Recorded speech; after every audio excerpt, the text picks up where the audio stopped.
మేము ఇక్కడ ఇల్లు కొనుక్కున్న సంవత్సరంన్నరకి ఈ రోడ్లో వెళ్ళగలుగుతున్నాం పోలీసులు ఆపకుండా.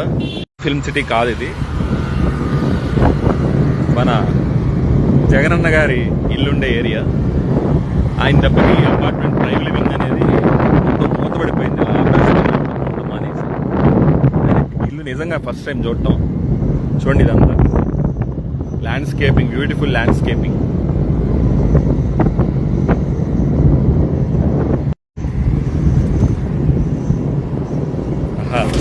మూడు నాలుగు అంచెలు ఉన్నట్టున్నాయి, నాకు తెలియదు.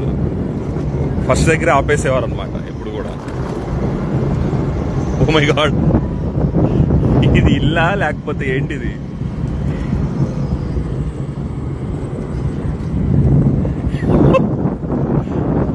ఇది ఏంటి గోడలు? రాజమండ్రి సెంట్రల్ జైలుకి కూడా ఇంత పెద్ద గోడలు ఉండవు. Very bad, very bad. పాపం ఇలా లేనిపోని భయంతో గాలి వెళ్తురు లేకుండా బతుకుంటాడు పాపం ఈయన ఇంత పెద్ద ఇంట్లో ఇన్నాళ్ళు. అదే అనమాట.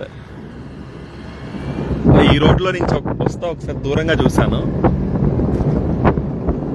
సో ఈ ఎంటైర్ ఇప్పుడు మనం వస్తున్న రోడ్డు మొత్తాన్ని కూడా పైన ఇంకొక రోడ్డు మొత్తం అన్ని ఖాళీ చేసి ఇంకొక రోడ్డు అది కూడా ఖాళీ చేసేసారు. ఈ రోడ్డు మొత్తాన్ని వాళ్ళ ప్రైవేట్ ప్రాపర్టీ లాగా ఆపేశారు.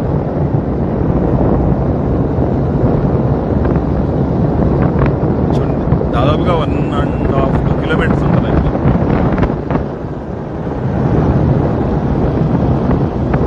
ఇదే కాదు, వాళ్ళ పార్టీ ఆఫీస్ 2 కిలోమీటర్లు, 1/2 కిలోమీటర్ అవతల బంకింగ్హమ్ కెనాల్ పక్కన పార్టీ ఆఫీస్ స్కెచ్ గీశారు. ఋషికొండకి బీచ్ గురించి పట్టించుకుంటున్నారు కానీ మా తాడేపల్లి కొండ గురించి పట్టించుకోవట్లేదు ఎవరు. ఇది మరీ అన్యాయం అండి. ఇక్కడ కూడా కొండను ఆక్రమించేసి ఏకంగా పార్టీ ఆఫీస్ కి 2 ఎకరాలు అలాట్ చేసుకుని ఆ పక్కన కొండ మొత్తం ఆక్రమించి ప్లాన్ చేశారు. ఇదనమాట.